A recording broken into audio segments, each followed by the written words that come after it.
Right on time. Good evening, and welcome everyone to the Burnsville Planning Commission work session on July 8th, 2013. I want to welcome everybody, commissioners, and our newest face, Mr. Brederick. And we're here for a work session, and I'd like to call that to order now. The first item on the agenda is a discussion of screening car dealership display pads. Mr. Slania? Thank you, Mr. Chair, Commissioners. The intent of this review is to discuss the current landscaping requirements as they relate to car dealerships and other display pads for businesses that offer products, cars, etc. outside. The Planning Commission wanted to discuss if it would be reasonable to amend the ordinance to eliminate that screening requirement specific to these display areas. Obviously, we would want to leave it in place for standard parking lot and areas of vehicle traffic, but do we want to eliminate those requirements for items or pieces of equipment that are on display for sale or lease in a designated area? Some of you may remember this came up on a redevelopment project on Highway 13. And it was, 2011. The Planning Commission is getting to that now. Staff has finally had a chance to do some homework and some background on this. At the time, the applicant was proposing development display pads. And let me get to, I'm going to jump out of order here. This is actually the site that was discussed in 2011. The applicant put in the bituminous parking stalls or display stalls right in front of the building. And by ordinance, we would have required landscaping right up to the headlights for those stalls. And the Planning Commission concluded that these vehicles are not being used on a regular basis. They're not driven day to day. There wouldn't be a need for the headlight screening. And secondly, this is the applicant's product that they're trying to sell. These are specific vehicles they want to draw attention to. These are key pieces of equipment that they're trying to advertise to the general public. By screening them with landscaping and so forth, that somewhat defeats the purpose of what the property owner is trying to accomplish. So at that time, the Planning Commission did give this applicant some flexibility to add landscaping elsewhere and suggested we bring this to a future Planning Commission meeting. I'm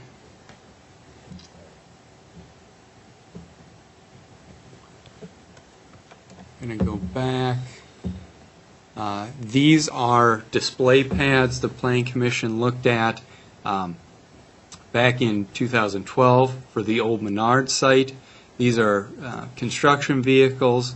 Again, they have approval for outdoor sales and storage, but the applicant wanted to pinpoint, key products or pieces of equipment to draw attention to. Here you'll see, because of the timing, none of the landscape is in for the site, but there will be landscaping around each of those display pads. In this situation, the lift truck and the forklift, obviously it's not going to screen all of the vehicles, but it would buffer them a little bit more from Highway 13. And again, I think that's out of the intent of what the applicant's trying to accomplish, and this is the opportunity for the Planning Commission to discuss the ordinance, see if we want to make an amendment and adjust it. The existing ordinance requires headlights to be 100% screened from adjacent properties and right-of-way. Another section of the ordinance requires for parking lots screening of up to 3 to 4 feet. And again, this would be for the standard parking lot. Does it really need to apply to the display pads. So, let me get to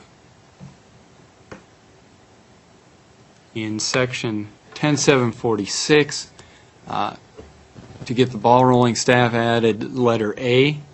Items approved by the city for display on designated display pads are exempt from the headlight screening requirement. And then 1030A-8, we would add a number 5 using the same language. Again, this is a work session specifically to allow the Planning Commission to discuss these options, see if staff is on the right track. As far as next steps go, no formal action would occur tonight. If the Planning Commission likes this language, direct staff to come back with a scheduled public hearing and the proper ordinance requirements, ordinance documents, and that could happen in the near future. We would hold a public hearing, and like normal, then that recommendation would get passed on to the council. The Planning Commission says we need additional research or time to consider this. Again, that's direction you can give to staff, and we'll go from there. Thank you, Mr. Slaney. With that, I guess we will entertain any thoughts, pro and con, at this point. Mr. Chair, Chris, how many businesses we have that this would apply to if we make change or don't make no changes? It would apply to, I can't tell you the number of Are businesses. there many? Are they? No. Out of the total properties or the total land use approvals the Planning Commission sees, probably very few. Okay. It would be outdoor storage, outdoor sales, and rental. As it is now, have there been complaints from neighbors or other businesses the way it is now with the exemption? No. The exemption, the one we looked at on Highway 13, and I think I discussed this with Commissioner Bradrick. There, off the top of my head, I couldn't tell you, but there may be other car dealerships that got PUD deviations for this, so that if they did do a nice display pad, they wouldn't necessarily need to screen the vehicle. The site on Highway 13, there is no residential in the immediate area. Much like on Buck Hill Road, anything facing the interstate, they're not going to be across the street from residential. Certainly, the Planning Commission would see these conditional use permits or PUDs come in, and we would certainly note if it was across the street from residential, we could make other accommodations. Other than Buck Hill, I don't think there are many dealerships that this would apply to. No. And if where Buck Hill is, even if the vehicles are facing 35E, it's not a problem because there are no businesses directly across from the parking lot or residential areas. In my opinion, I think it's not a problem, and if it's not a problem, leave it as it is. Excuse me? I think there's a lack of clarity. These are the proposed changes. They're not, they don't exist today. That's what I'm saying. Leave it as Leave the language. We'll leave As the recommended. proposed language. As a recommended. Okay.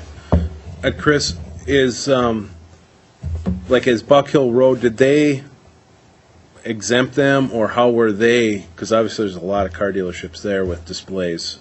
Were they just exempted at one time, or maybe it was so long ago nobody even knows? It would have been project by project. The current ordinance, what we're looking at here for landscaping, as I told Jim, I think it was 2008 or 9 when that came into effect. So some of the other older dealerships, the landscaping requirements were not as stringent. We did quite a bit of work in 2008, 2009 to beef it up, because we were getting were getting a lot of car dealerships. We were getting a lot of new car dealerships on Buck Hill Road. So if they came in after the fact, the council may have given them a deviation site-specific. So unfortunately, it's project by project. Because in driving around like the metro area, I wouldn't, you wouldn't know for sure, but whenever you see obvious dealerships or things for rent, you never see fences around them. I mean, No. like you said, it defeats the purpose. So I don't think we would be deviating from any other city or community in the area with this at all. And Commissioners, the other thing I wanted to bring up to Ram's point is, if a business is looking, if a specific business is selling or trying to display this product, they're looking at a major or minor arterial where they're getting a lot of trips per day. They're probably not tucked away adjacent to single-family residential or something like that where it could be, there's always exceptions. It could be an issue, but many times these are high-traffic areas just for that reason, to get people by their front door. The Chair, I think as I said, I agree with the recommendation from staff to exempt them. Now, in the past, the car dealerships that we have, there were no complaints from them, okay? People, and I think to require them now to put, to screen the headlights, that's costing the businesses more money at this time, and I think they can avoid that by giving them an exemption here. Specifically for the pads. That's right, the pads. Chair, I spent a little bit of time trying to research this going into it. We really have some car dealerships on 13. You've got Park that's clear at 35W, and at the other end was the dealership that Chris mentioned. There's a couple of dealerships in there, used car dealerships, where it had been in front of the Planning Commission, and they have landscaped in front of the cars. Buck Hill specifically, you can tell that, take the Toyota dealership, for example. The original dealership was built and it wasn't required as they remodeled. The repair dealership in back does not have any, but then there was approval for a storage lot to the north, and it is all screened. The previous Saturn dealership, and then it was the temporary Volkswagen dealership, and now going to be a Hyundai. I took a picture of it's kind of counterintuitive. They've got a couple of pads that are on the corner of South Cross and Buck Hill, and obviously if I was a property owner or a dealer, those pads are kind of up a bit to produce for you to see that car. And that particular dealership, the Spirea completely covers the cars. You can just barely see the top of the car. So, Chris, I would have a question if we come to a conclusion and it does get to the City Council. Does that allow current owners that are being held to that to go in and remove plants if they want to? I know that in many cases we wouldn't require people to put plants in unless there was a redevelopment going forward. But if the ordinance today states the plants need to be there and we make a change, does that allow that property owner the ability to go back and remove those plants to then meet the code? It's a great question, Commissioners. It would depend on the type of approval they received. If oftentimes the plans are adopted as part of the approval process, so it would depend how much detail the landscaping plan had or what information staff had. Oftentimes we can work with the property owner and get those things amended so that everybody's on the same playing field. If they did have to take plants out and it caused other issues, they could put other plants on site so that Rearrange the landscape. rearrange it, or, so they're not losing plants, so they're not becoming non-conforming for other reasons, but give these display pads, the right image. Okay. Chair? Go ahead. Chris, I'm a little bit concerned about the statement as you have it with respect to adjacent property lines. Generally, if people have display pads, they're not going to be focused on an adjacent property line. However, it's possible. And so my suggestion would be that the exemption apply only to public right-of-way. That if they're focusing the display pad on an adjacent property line, which they probably wouldn't anyways, but just on the off chance that it would, that does have an impact on the adjacent property. Typically, these are focused on the right-of-way because that's where they're going to get the traffic. And so my suggestion is that you qualify the statement that the exemption is related to the adjacent property lines. If it's facing the public right-of-way, the exemption exists, but if it's adjacent property line, there shouldn't be an exemption. And that, I think that allows you, I think that deals with a little bit of the issue that Ram discussed earlier. And I think, if it's focused on the right-of-way, that's where it's going to be anyways. Right. And really, would be even less impact there. That's a great catch. Ram? Yeah, thank you, Mr. Chair. Chris, I agree with Pat. The qualifier would prevent people not screening if the headlights were focused on residential property, if that situation comes up. The qualifier really takes care of that. So I would support Pat's recommendation that we put that qualifier in there, that it's only exempt if it's for in public, freeway or something like that.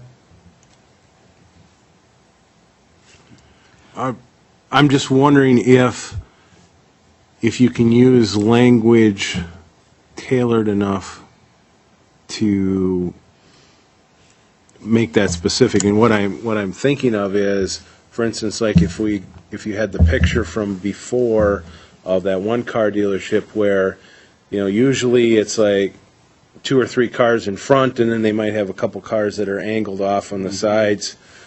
Is that going to be towards the public right-of-way enough, or is that considered then to adjacent property line? I'm just wondering if the language can be specific enough to address that type of situation. Mr. Chair, Commissioners, that's a good discussion point. Obviously, I don't want to pin any language down tonight, but I think between Commissioner Julich's comments and, again, as new projects become available or are proposed, the Planning Commission would need to see these in one way, shape, or form or another. At the same time, staff's reviewing it. So maybe that's our safety net, that we do have the ability to look at this and really ask the applicant what they're trying to accomplish, what are display pads and what aren't, for new CUPs or PUDs going forward. Because I'm just thinking, I don't think anybody disagrees with the concept of what we're trying to do, and it almost is a case-by-case basis in a lot of respects. Yes. If there was some way of making it so that it is clear that the city, if it's a display pad, the city is not going to necessarily require any kind of screening unless there's something weird about Right. it, while at the same time giving them the ability through the Plan Commission and the council eventually to tailor it to more specific needs. And to that point, I guess let's look at this picture just for a second, because this is a a site that was retrofitted. From the start, it was a restaurant of some sort, so it wasn't necessarily intended to be a car dealership, where they're adding display stalls and so forth. Keep going the wrong way. For these sites, and many of the sites on Buck Hill, the pad is just big enough for one vehicle. So we, by nature of design, it's kind of dictating which way it's facing, and we're not trying to squeeze 3 vehicles right in front of the building. I would say let staff work on that language, and I think we can bring something back that's specific enough to your point, to indicate that it's for vehicles orientated to that right of way, and not 3 or 4 vehicles that just happen to be sitting in a row. Yeah, I guess is something more sort of general. I think that orientated is a good word. I don't know if that's a specific word, but something along those lines of where the purpose obviously is to get them out in front Yes. towards Highway 13 or Buck Hill Road or whatever it is, as opposed to the neighbor's, window or something. I think if we concentrate on the pad and not the whole parking lot, Right. so we're talking about a pad, and there are not many vehicles on the pad. Chair, could I clarify that? From a standpoint of talking about a pad or just the whole front row of cars in the dealership, which one are we talking about? Staff's intent, at least from what I recall with the initial planning commission discussion, it was pads. It happened to be pads that are raised or designated somehow from the rest of the site. Now, what sparked this discussion, this site, the vehicles are supposed to be on just the new bituminous that's right in front, and then there is a sidewalk between those gray vehicles and the building. So they are intended to be, they're not part of the parking lot. They would not, I certainly agree, we don't want to eliminate screening that just happens to be in that front row, that front parking lot row against the street. I'm sorry. And then you had mentioned that items approved by the city for display. Can you educate me on how that process works? Sure.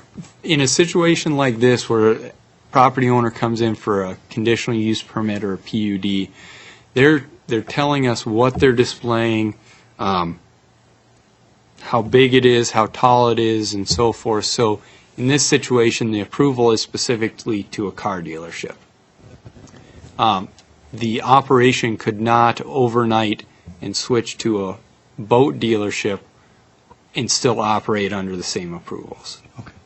They would have to come back through the city process. Same with the old Menards. Those were intended to be types of mechanical equipment versus boats again or something like that. And as our ordinance sits today, we are going to require them to plant in front of that equipment. Correct. Okay. I don't believe that to be correct.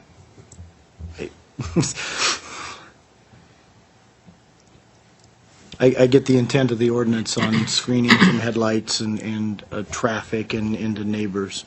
Right. But in that particular instance, they're trying to sell that equipment. Right, and I think that would be, and I like the idea, I agree, I like the idea maybe of, in my opinion, the focus on the pads. And I think that Okay. maybe addresses Pat's issue and what we, think about tailoring it so it's not on a property line. Because the pads aren't going to be focusing towards neighbors, and that Yeah, that that's- address your concerns as well?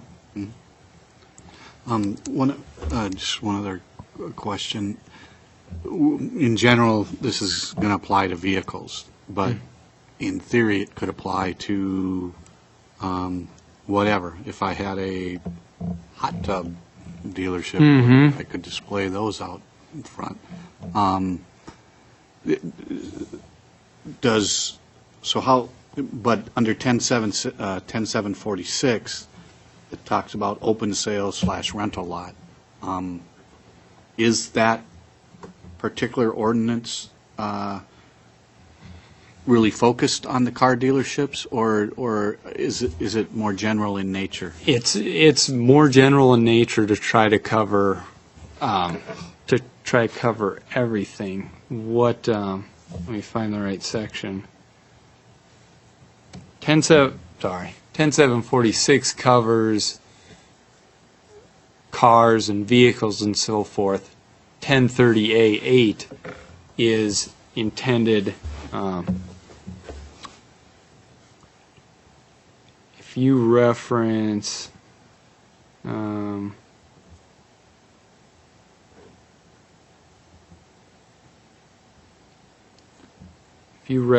page 4 and 5 of your packet, that's getting to any type of business. So we're not necessarily talking about headlights. We're talking about screening, or we're talking about landscaping for businesses. So that's 1030A-8, that's targeted, that's general. General, And that's just, correct. that is your parking lot landscaping requirements, because it's under item B there. Correct. So it does, that is an interesting point. If somebody, let's use hot tubs for a second. If they were going to display a hot tub or a jacuzzi or something like that outside, they would need the conditional use permit. They would have to come through the Planning Commission, City Council for that, because it would be outdoor display or storage of some sort.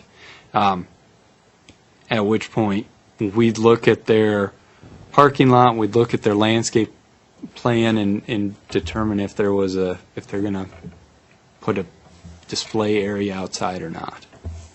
So you have, or we have the latitude in recommending, and the council has latitude in approving display pads generally? Correct. Okay, all right. As long as they're going through that, or I should say they're obligated to go through that process. If they wanted to sell hot tubs and nothing was outside, the Planning Commission and council probably wouldn't see it. So the Everything's CUP would be targeted at the display pad? correct. Okay. Chris, I have a question. So, if you could clarify this for me, the definition of display pad is a raised concrete platform that is 5 or 6 inches from the flat level of the property. Is there any limitation on the size of these platforms or display, or can a business come in and display 20 vehicles at one time? At what point that display becomes a parking lot? To me, maybe technically, according to the definition of the city ordinance, it's not, but visually, if I drive by, I see a huge flat parking lot with 10 vehicles displayed in there. Then I'm very much inclined to have some sort of landscaping definition or breakpoints from. Because it's turned into Yes. a parking lot and Right. rather than a, So where do we control this threshold here that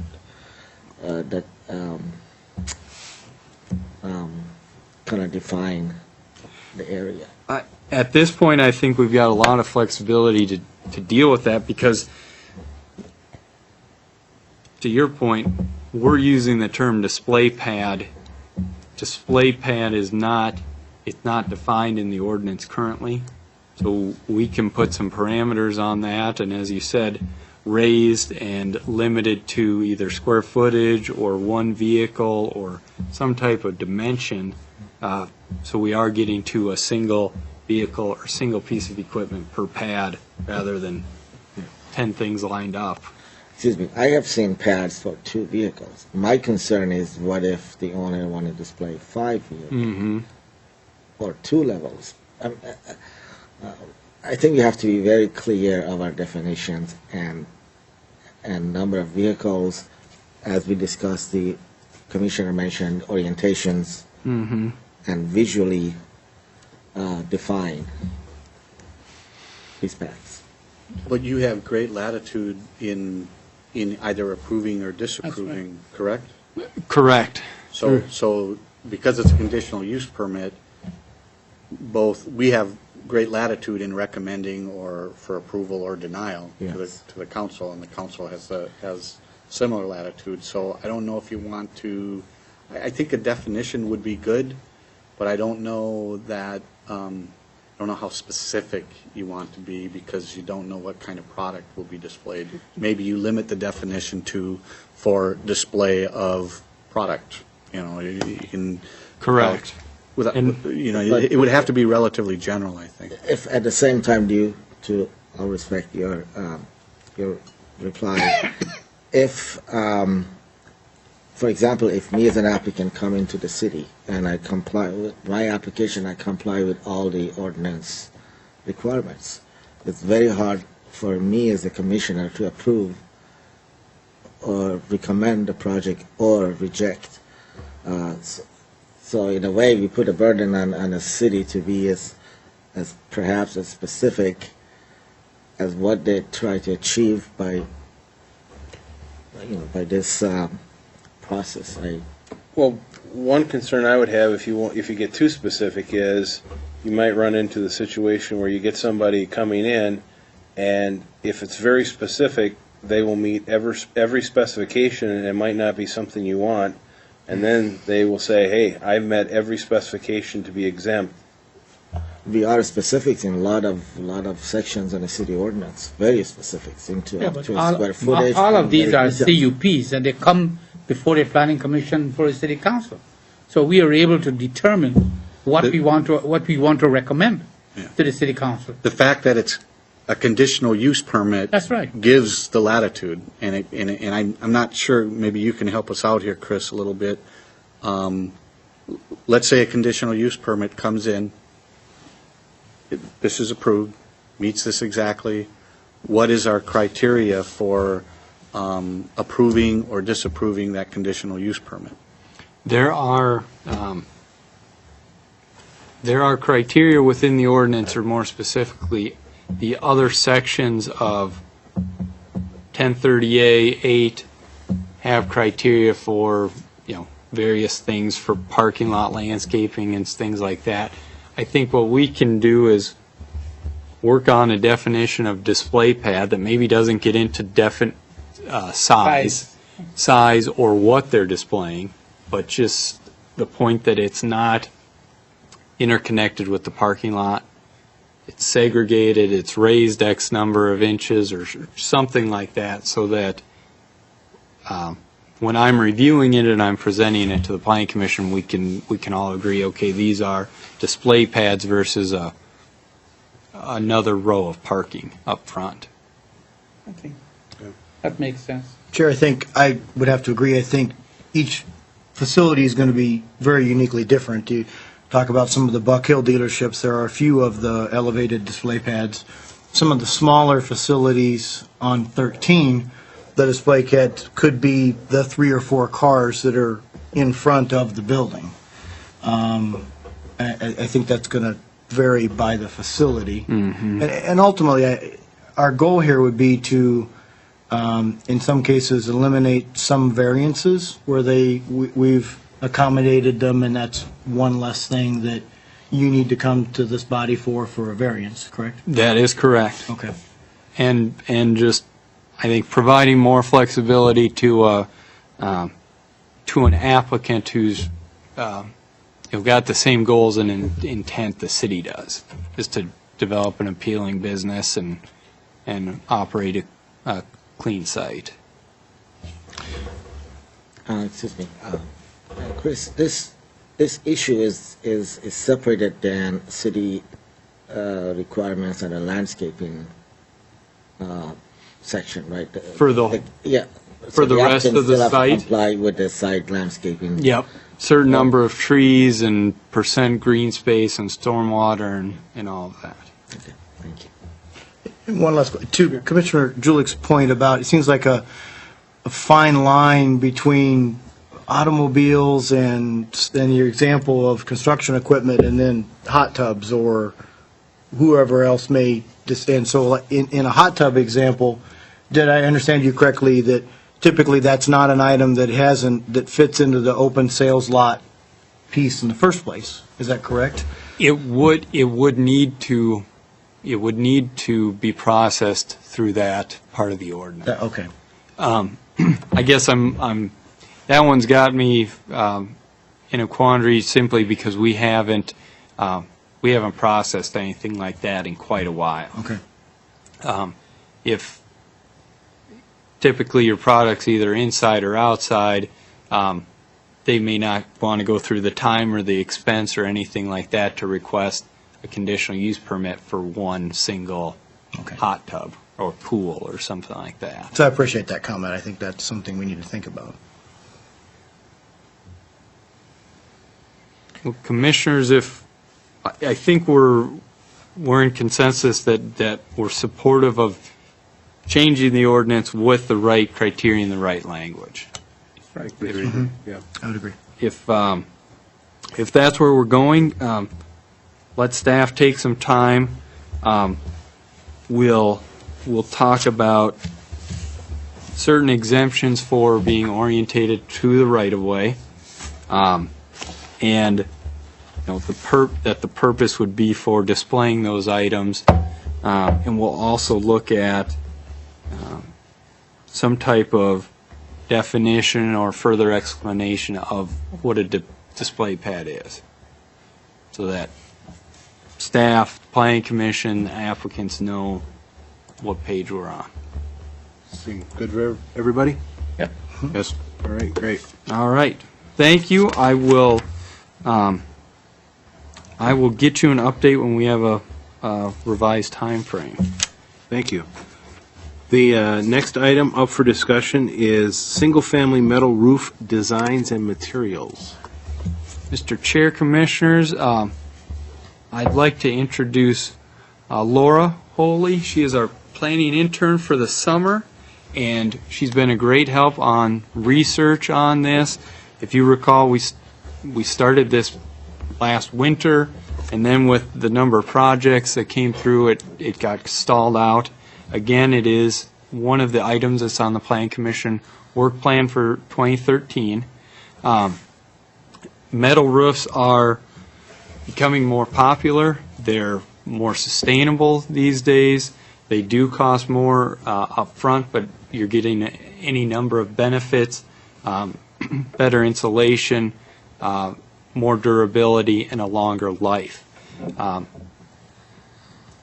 Those are all reasons Burnsville, as with other communities, are seeing more and more applications for re-roofing with a metal roof rather than asphalt shingles. Currently, both the single-family district and the two-family district are silent on the use of metal. In comparison, if you look at the commercial districts and the industrial districts, they are very specific. What types of metals? We were talking about zinc earlier, before the meeting just started. Excuse me. Zinc is not listed in the commercial or industrial districts. We would not permit it. That's not something that's in the language right now, but maybe it's something the Planning Commission wants to add to also prohibit it for single family. With that, like the last item, staff's looking to the Planning Commission for some direction. Do we feel it's reasonable to amend the ordinance and give staff and property owners a little more direction on metal roofs? Do we like the ambiguity of it? I'm going to let Laura cover a couple things related to the design of metal roofs. Yeah, great. So I did some research on solar panels and then the noise aspect of metal roofs. So for solar panels, they tend to be very adaptive and durable, and specifically with metal roof, they tend to be much easier to implement or to to place on a roof if the roof is metal. Lots of times the paneling for solar requires some drilling into roofs, but if it's like a standing seam metal roof or something like that nature, there's clips, so it's not, you don't have to drill into the roof or damage the roof at all. So it tends to be easier to implement using metal roofs. But then there's a variety of different types of solar paneling. That there's also a type that's like it looks like a peel and stick style almost. So metal roofs allow all different types of solar, and it doesn't limit solar paneling at all, which can be a concern. And then noise also seemed to be a question I heard from Chris. There were some questions about it last time metal roofs got brought up. From the research that I found, noise tends to be loudest for the homeowner themselves. There weren't any complaints, or there's no suggestion that neighbors would be bothered from rain or storm on a metal roof, and that with the proper installation, noise can be kind of at a minimal level, and some people use examples that it's just as loud as a normally shingled roof, or if it's not properly installed, it can be a little louder for the homeowner, but it shouldn't interfere with any neighboring houses. Commissioners, for a little background, when we're talking about metal roofs, what exactly does that mean? We've got some uses both in a commercial and residential setting. Not that we would support all these, but these are types of metals that you can use. We've got some images. As technology grows and the versatility of metal grows, so does the use and the design. So we're looking at tile roofs, tiled metal, shakes, standing seam, and shingles. The colors vary. For lack of a better term, the reflection or the level of shine also varies. You'll see on the bottom left, that is obviously a older style home. They've got a bright blue standing seam roof on it. The color's certainly subjective, but with that image, you can really see the shine that comes off of the roof, whether it's the day they took the picture or the finish they used or something like that. I know that was an item Commissioner Tahari was going to bring up. Is we're covering all these factors. Do we want to talk about shine or reflection and how we can regulate that? We can also use, or you can also use metal in a slate design, and then the pictures on the right just give you an example of how you can go with a solar panel system, again, like Laura said, to clip on or easily attach to metal roof. This is a home on Parkwood Drive. It is standing seam. By luck or happenstance, there are no exposed fasteners on this design. It's a dark colored house, and they did go with a dark brown standing seam roof. In this case, it blends in pretty well with the neighborhood. If it was shiny blue, that might be a different story. Here is a home in Bloomington. Obviously, the picture on the right is the principal structure, and there they've got, really it looks like a shingled design, a metal shingled design. Their shed is on the left, and I apologize, on different screens it shows up differently, but the shed is actually a shake design with the metal. Again, darker brown, so it fits in with the residential feel. This is included in your packet starting on page 7 and then into 8. We had looked at a few neighboring communities last winter. Laura was kind enough to add quite a few to the list. Again, we're in the same boat many other communities are. They're seeing an influx in metal roofs. They have decided to allow them, and they're regulated by the building code, but there is nothing specific, or I should say, only a couple have specific requirements within the zoning ordinance. Rosemount has, let's see. They have adopted a requirement that roof types or the roof must be shingled. So they're not allowing corrugated metal or standing seam. You can do metal as long as it's in a shingled design like the home we saw in Bloomington. And Plymouth, which is very similar to what we've proposed tonight, they're not allowing galvanized or unfinished steel or aluminum. They are looking for they're looking for a more residential feel than standing seam, which typically goes with a more commercial nature. So, when we're talking about where to go in the language,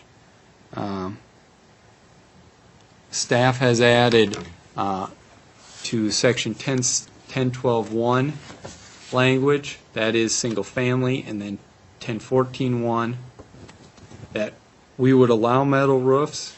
They need to be obviously submitted for review to the state building code and our building official. We've included no galvanized or unfinished steel, aluminum are permitted. Right now it's saying no standing seam or exposed fasteners. Maybe we want to add zinc to that list. That would prohibit zinc. And commissioners, for discussion, do we want to talk about color or shine? We do have, again, somewhat of the catch-all that all buildings must be compatible with other buildings in the area. With that, commissioners, Laura and I are looking for direction, and any other questions we can answer, we're happy to. We do have any number of additional slides from a local manufacturer in Hopkins who apparently they do work nationwide, if not worldwide, and have quite an interesting website. So if we need more pictures, we can certainly look at that. Thank you, Laura and Chris. Very nicely presented. Guess we'd open it up to questions or comments at this point. Go ahead. Thank you, Chair. Thanks. Chris, one question I have is on the word, how do you view the word compatible with the existing homes in the neighborhood? Because that's relatively ambiguous. Yes, it is. Subjective. As Jim and I discussed earlier, a lot of it is a subjective view. I would look at color, and I would look at the nature of the neighborhood. Is it residential? Does it give the residential feel versus a commercial site that, whether it has a flat roof or a pitched roof, it is subjective. Oftentimes, we try not to use that as our catch-all safety net because, it's hard to define. But this would be left up to the building officials to determine compatibility, correct? Yeah, It wouldn't come before this body or the city council. Likely would not come before the planning commission or council. It would be determined at a staff level. Under the proposed language, it would be determined at a staff level. There is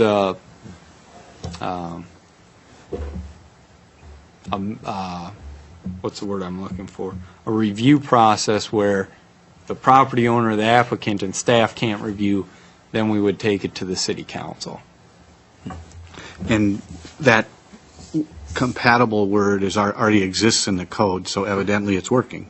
Yep, any number of places, both residential and commercial and industrial. Okay, so I think that alleviates my concern on the term a little bit. Another comment,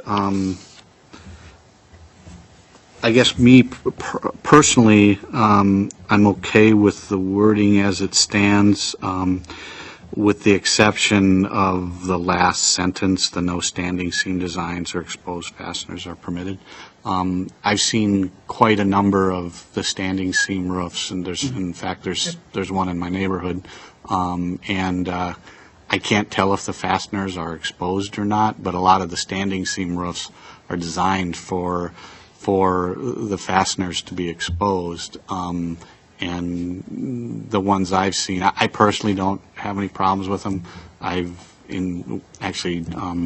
installed 2 steel roofs, or participated in the installation, I should say, and they were both standing seam with exposed fasteners, and they're in I'll say a very natural setting, and they look fine. So just from my personal perspective, I don't have a problem with the standing seam design or exposed fasteners. I do think some verbiage of, and maybe it's covered with the compatible, but a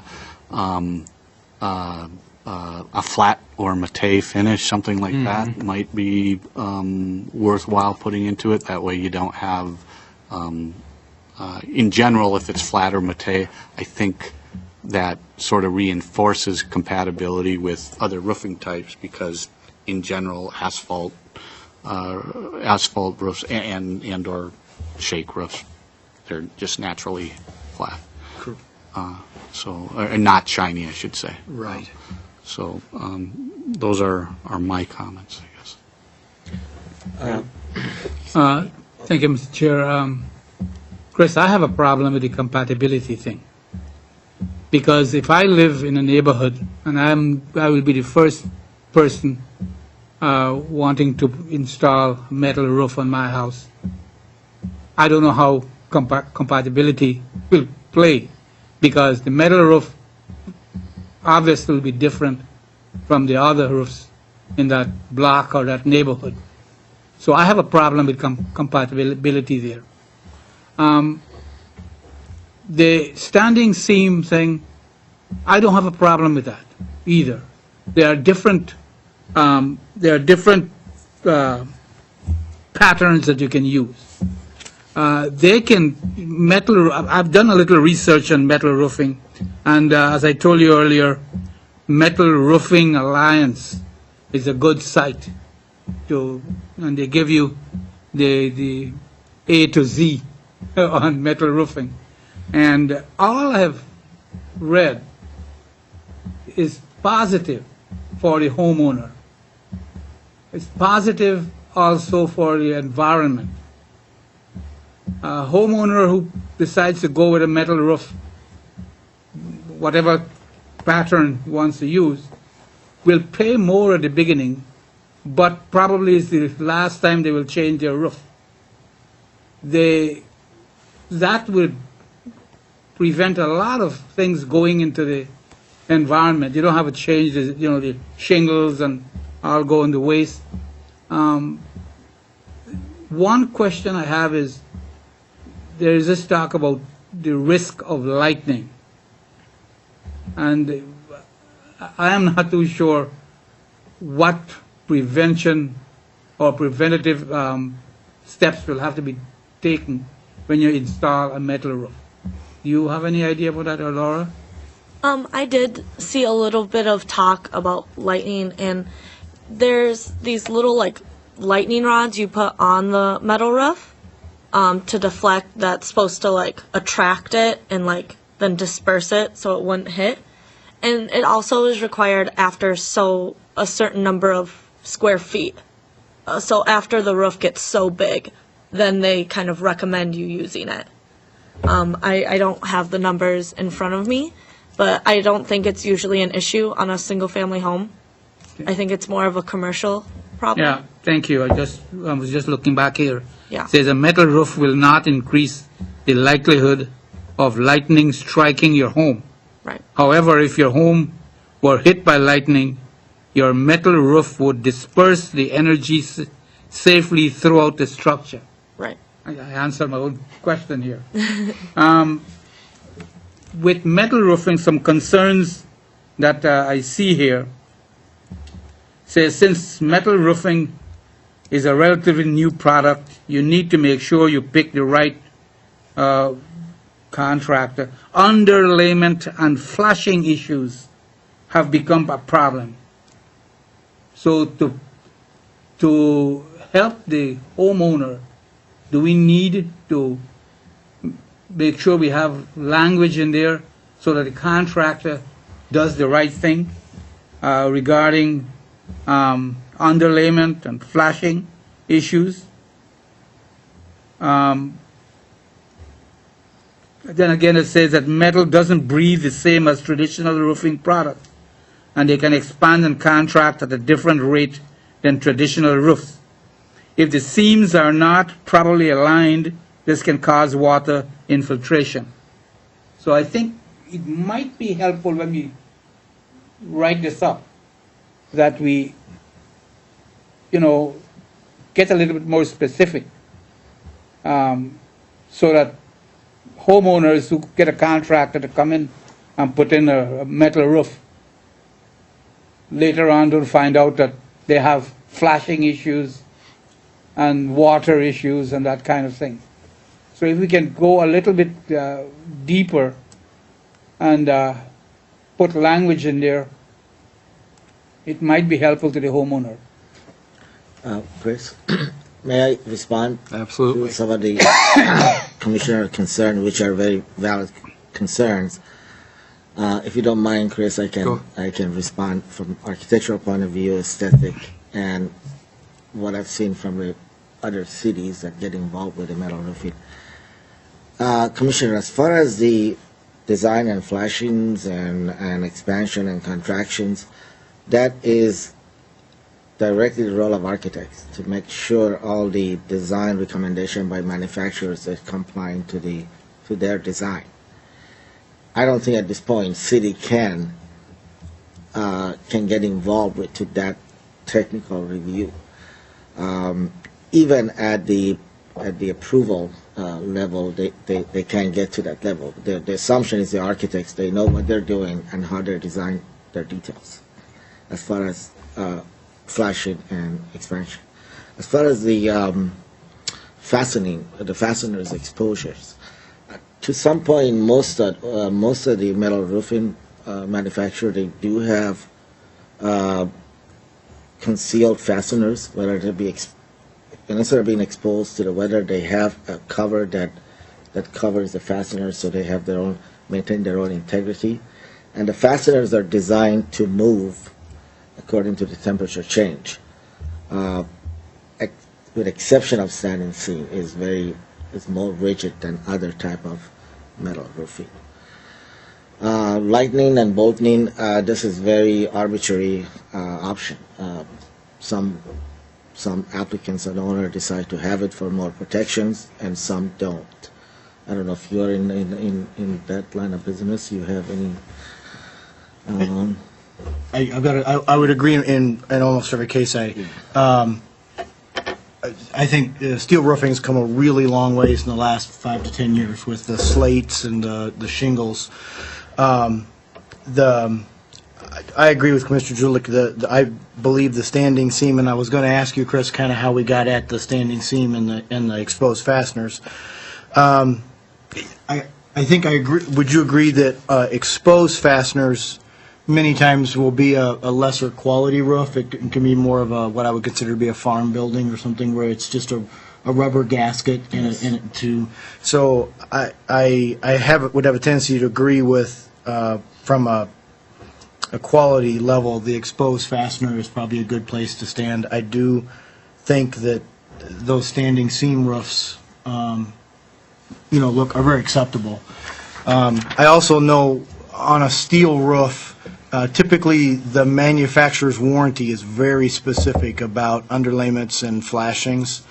And most of the installers that install steel roofs today typically have to go through a certification with the manufacturer before they can install the roof per the warranty instructions to try to stop a leak. I do know that's, and I'm not sure, somewhere the building inspector would have to have some sort of input as to when they, inspect the roof and how it was installed. I would like to, Commissioner Julick's point in the beginning, I shared this with Chris. I lived in another community, this was 20 years ago. The community didn't have any specifics around the compatibility piece. And this particular homeowner built a relatively large home. It was, I think, well over 10,000 square feet. It was white stucco. This particular person was the Ford dealership franchise owner. And he chose the blue oval Ford for the roof.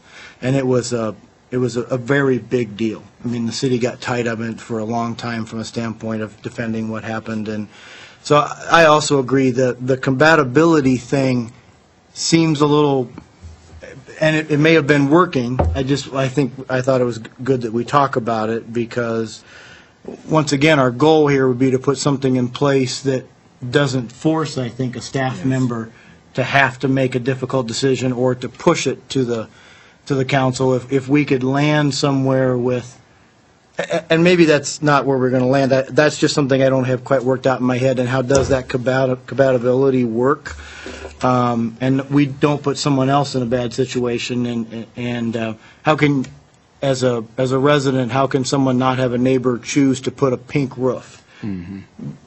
And typically on a standing seam roof, you have, because they're also commercial, you have far more opportunities for outside of the box color. Yes. You really don't once you get past the standing seam. The shingles and the slates are all what I would consider to be earth tones. They're manufactured to that. But the opportunity for a standing seam roof to be a rather radical color is definitely there. And to that point, Commissioner, I personally disagree with the term compatibility to be included with this product. Because I think one of the opportunity of this type of roof is, as far as the color, the sky is limit. You may want to say, well, I'm going to go completely opposite, going to put, like you said, pink roof on my white stucco building. It's very hard for the city to determine whether the decision is compatible or not. So from what I understand for residential, one of the purpose of metal roofing is wide range and varieties of options, colors, styles. It would be a little difficult for us to determine how to limit that from my point of view, Rich. I had a question for Ben, actually. I would guess that for the flashing and installation thing, part of this, the Minnesota State Building Code and the inspectors would be looking at that, and that would have to meet their okay. Yes or no? They, from what I understand, inspector inspect the overall installation, comply with the code. It's very difficult, or from what I understand, they do not get into nuts and bolts inspection of how the assembly went together, which we call means and method of the products. But that's why I'm not asking for nuts and bolts. I'm asking for give some guidance so that if the building inspector or what, these are things that are written in there that he or she will be looking for. It will also help. I know that architects have their responsibility, but if I'm going to just change the roof on my house, I don't know, I don't bring in an architect. Mm-hmm. Probably I should. But the average homeowner will call a contractor to do the work. They don't retain an architect. And then the contractor does the work, and if the work is not properly done, then the homeowner is left, with problems. All I'm saying is we put some guidelines in there that will help the homeowner and the building contractor to do a job that is well done. Has anybody reviewed the state building code? Does the state building code discuss methodology on installation on the or at least a framework? What, and Ben can jump in, from what we've seen, the building code just reverts back to the manufacturer's details and warranties of the product. So from a city and state standpoint, we're determining the minimum, the minimum for of installation. But does it say something like, I'm just paraphrasing what it might say, but the roofing must be installed in a method, I hate to use the word compatible here, but I'm going to use it again, in a method compatible with the manufacturer's recommended installation? Yes. Okay, It so does, but that, and so that's does that about maybe all cover- it says. I think that might cover Ram's statement, because it requires that that it be installed in a method that the manufacturer recommends. My research is saying that underlayment and flashing issues have become a problem with metal roofs, and I'm trying to avoid that in our case. And that would be the contractor's or general contractor's responsibility to make sure it's installed according to design, to manufacturer requirements, to building code. For example, if one owner to decide to use Firestone, the roofing manufacturer is very reputable, been around for hundreds of years, and probably the products are more costly than other manufacturers. If you look at their manual, they may be different from one manufacturer to another to another. At some point, the architect makes sure the design of the flashings are accurate, no matter what manufacturer, what product you use. As a general assembly, it should work. It's very hard to enforce to exactly what detail to I think what apply. was Ben stating is that, and maybe even that site, I mean, your statement there might be taken a little bit out of context, because the manufacturers put together installation instructions that basically avoid those types of issues. In general, I believe, I mean, if you look at, you buy windows and install windows with all the recent problems with moisture in windows, it's very specific if you, on the installation instructions. I would guess you've got, since a roof, where are you going to get your water damage? A lot of if it ain't coming through the window, it's coming through the roof. I would hear guess what they're very Ben is specific. saying. Ben is an architect, so he's speaking from his knowledge and his experience. But I'm looking at the average homeowner who wants to put a metal roof on his house. He doesn't have the background. No, but the manufacturer's instructions will have that. That's why If you're the homeowner, you get a contractor. not necessarily, I might do it myself. Okay. And I'd say probably a good share, probably 30% of the people that redo their roofs, redo it with themselves and some friends. Maybe that's a high number, but this is a very do-it-yourself type operation. And I guess I agree with Ben and Pat, and where we're putting this, I think this is more of a building code issue and from a manufacturer standpoint issue, and the homeowner, when he either does it himself, has to do it right, and/or he has to hire a good contractor to do it, and that's not, I don't think that's something that the city can or should get in the middle of and try to prevent. That's what the homeowner has to do when they hire somebody. That's why they're hiring them, or they're Right. doing it themselves if they think they can do that. As much as we'd like to protect them, there's only so far the zoning ordinance can go. It's not a On- zoning issue in my kind of frame. It would be maybe a building code issue at most, an inspection, but And the building code partially covers it, right? Correct. Mr. Chair, I'm glad you were able to hear me out. These are things that concern me. As we are preparing new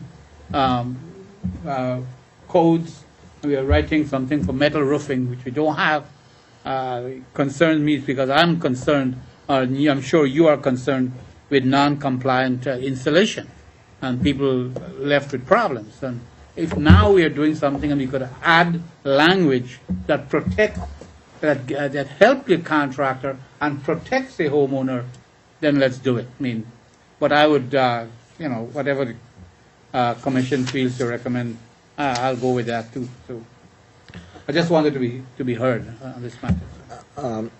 Excuse me, Chris, if I may respond.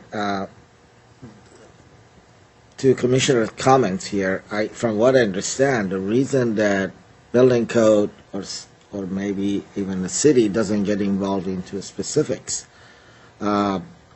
is that at some point we could cross the threshold of becoming more as an enforcer, how to do things and what to do versus the owner want to pick this type of product or that type of product, and as long as it meets the building code, then they're fine with installation. If we become more specific what to do and how to do it, we may create some distinction between what even products to pick and to eliminate. The purpose is that, like, you can go to Menarden or any other store and purchase these products and have their licensed contractor to install it, and the contractor has to comply with the manufacturer of that specific products for the installation. If they hire an architect to do the design, then most of the time they don't. For single family, for commercials, of course they do. But for residential, I don't think there's any requirement for signed drawings for this type of roofing. So the owners can hire any contractor to install this. Now, how do we protect that? From my understanding, it's come from intelligence of the owner to, if they want to have a product going to last 30 years and for a house, they better do it right and find a way, what is the way to do it right, versus the city protect them and watch over them. I don't know if I'm putting it in the right language. I don't think the city was going to protect them and watch over. I think that's carrying it too far. The city provides certain language that will protect, will help the contractor and the homeowner.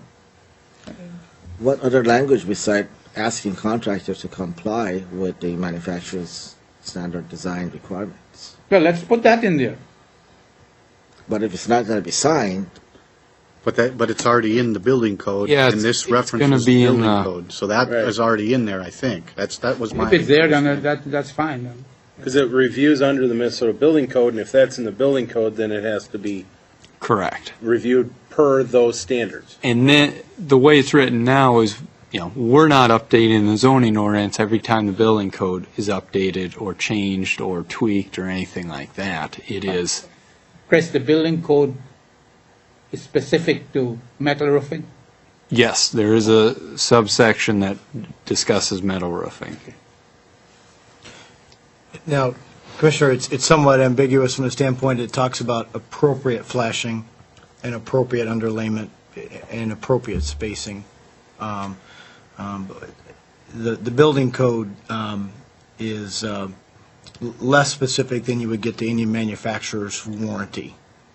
I do think as we move forward with new building materials, the city inspectors always have a learning curve. When we got into stucco or when we got into ephesus or whatever we may have gotten into, there's a learning curve as something's appropriately installed.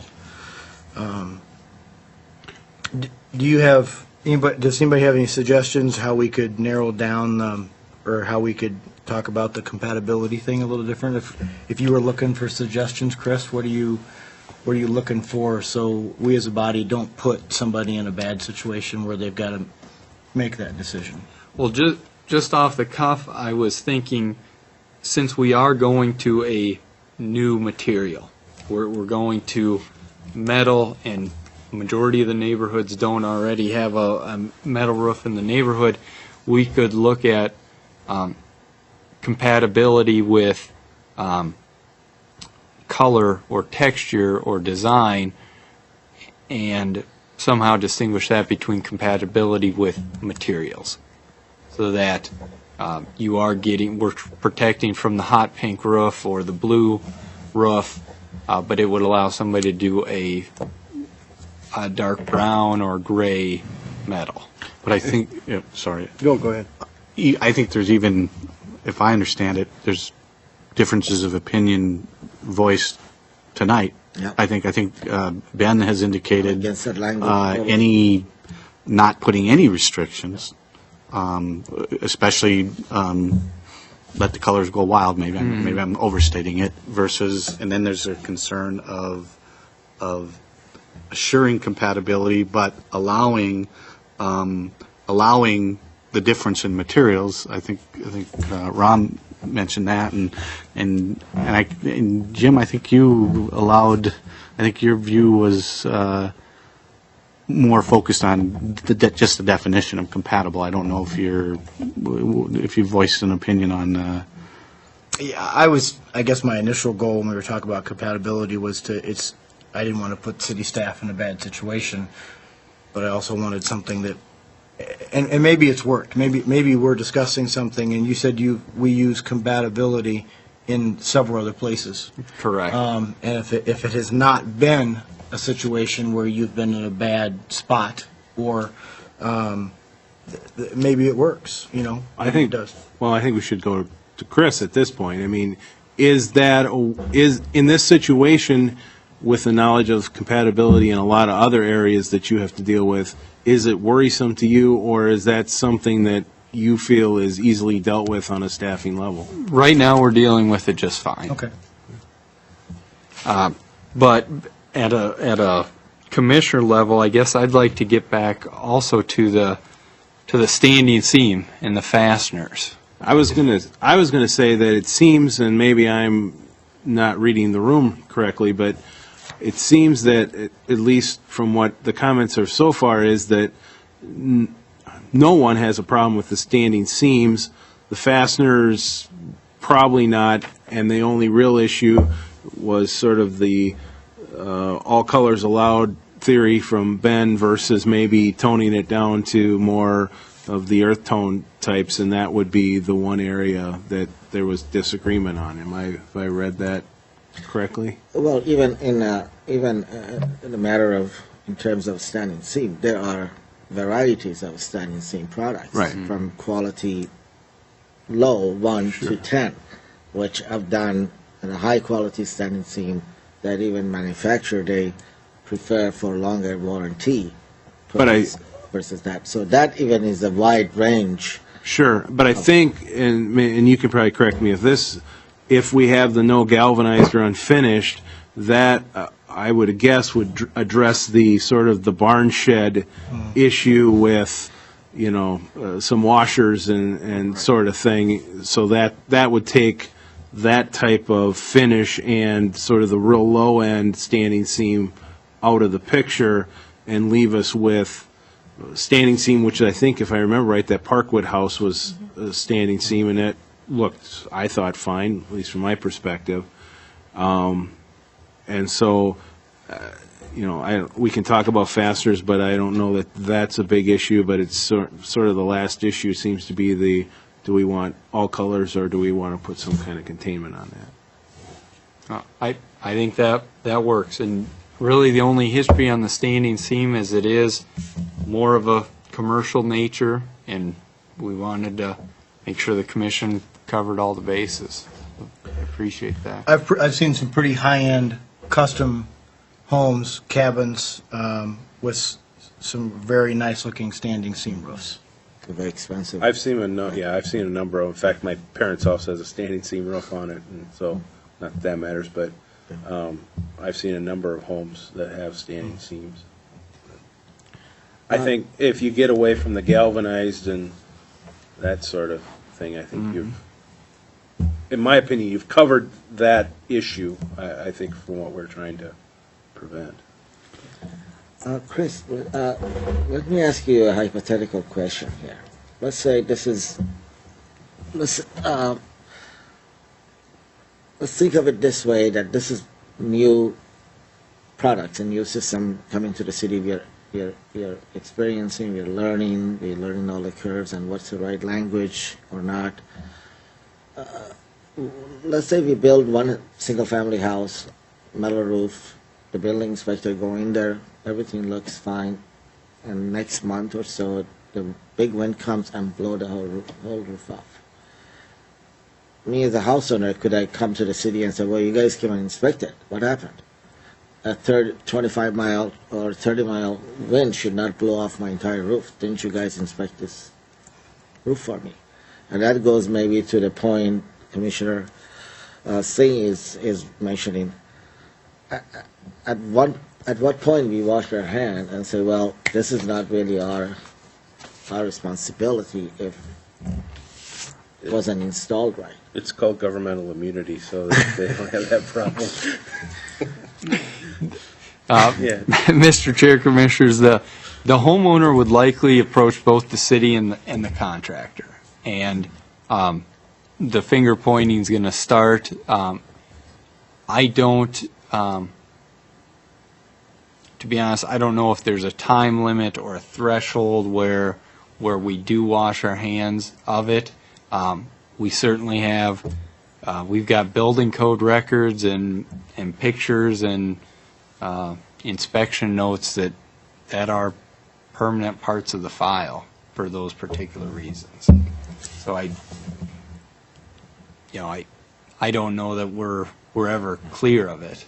So at some point, our inspector, do you think will be trained when they inspect the roof? If they go over the roof and look at the flashings and connections and say, well, this makes sense, or wait a second, here I see some problem.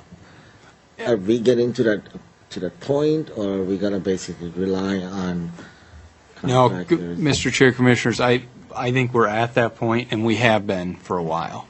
I couldn't tell you how many metal roofs off the top of my head we have, but I think we've got enough, and they've been around enough where we've got a comfort level. Mr. Chair, I have a follow-up question. Where are we, or what have we agreed upon regarding the standing seam design? The recommendation from staff is no standing seam designs or exposed fasteners are permitted. Let's deal with the standing seam design. Are we recommending no standing seam? Because I don't think, I don't see a problem with standing seam. My understanding is, I think we've agreed that the no standing seams is going to be removed. It's not going to be in there. Okay. And my understanding also is the exposed fasteners as well is going to be removed and not be considered. I'm not quite sure where the exposed fasteners we're talking about in the standing seam, because basically what it comes is one clip go on the top, another clip will go on the bottom, and the fastening is from inside in, so it's So it doesn't concealed show. anyway. Yeah, it doesn't show. I took the exposed fasteners to being a real basic ribbed steel that is not a standing seam, and that's the only way you could attach Also, it. when they Yeah, basically once- nail it. So I you wouldn't can, say they're you can go connected. right on the seam or That was how on the I- flange. That's how I took it. But as The far as the difference standing bet- seam is all yeah, concealed. standing seam is They're all concealed. Yes. Yeah. Correct. So it's really, it could be two sentences. No standing seam, no exposed fastener. So it's not really, Yeah. it's not tied to a specific design. It's encompassing of all. So I think we've agreed that We can, that we can remove the standing seam. That's not an issue. We would allow that. correct. Right. And then the exposed fasteners, No exposed fasteners allowed. no exposed leaving no exposed fasteners. I mean, they cannot bring a big screw nail and hang it, and half of it is sticking out Right. from the roof. I agree with that. Yeah. Chair, I'd have to agree. Okay. And if Chris doesn't think that the compatibility thing is an issue, then maybe we shouldn't mess with it. At this point, we'll leave it as is. Let staff regroup and see, what the rest of my colleagues say. The other comment I had was Commissioner Julick's comment on the flat versus the shine. Do we want to throw any language that it does need to be? I suggested that as maybe a help on the compatible issue. I'm not sure how big of a concern I have if, when you've got the compatible words in there. I don't know how the rest of you guys feel. I would agree with that. I think. Yeah, I would agree with that. If we're allowing the standing seams and we're disallowing the exposed fasteners, and it compatible works with staff, my opinion, that would be fine. All right. Agreed. That works. Commissioners, we appreciate it. We'll make those adjustments, and same with the last ordinance amendment. Let us prep the legal documents, and we'll notice for the public hearing, and we'll bring this back at a regular meeting for the commission to review. All right, great, thank you. Very good. Thank Thank you. you, Chris. I think the last item was any updates. Anybody have updates, staff, commissioners? Staff has one. Right now, I do expect we'll have a meeting on July 22nd. We do have a subdivision coming in. The Plan Commission has seen River Valley Commons. I think they saw it back in 2012. That's the development behind, adjacent to Eden Baptist Church and the Dairy Queen on Highway 13, over by the fire station. That design is being tweaked a little bit as the market's starting to come back. The developers come up with a design that can get some units sold. And we'll also have some other work plan discussion on the I-3 district and kind of the future of the land uses in the I-3 district and where we want to go with that. Chris, I have a question for you. I'm sorry, I don't mean to waste the time here. Back into that to metal roof. Do the contractors are required to provide drawings for these roofs? Correct. Okay, so that's basic. And any specific list of drawings they need to provide? To be honest, I don't know off the top of my head. There is a checklist of what they would need to submit, and I'm sure flashing and fasteners are. I was going to say, is it possible if you could email that to me? Sure. To final look, I appreciate that. Any other updates? All right, that, I guess I'll entertain a motion to adjourn. So moved. Second? Second. We are adjourned.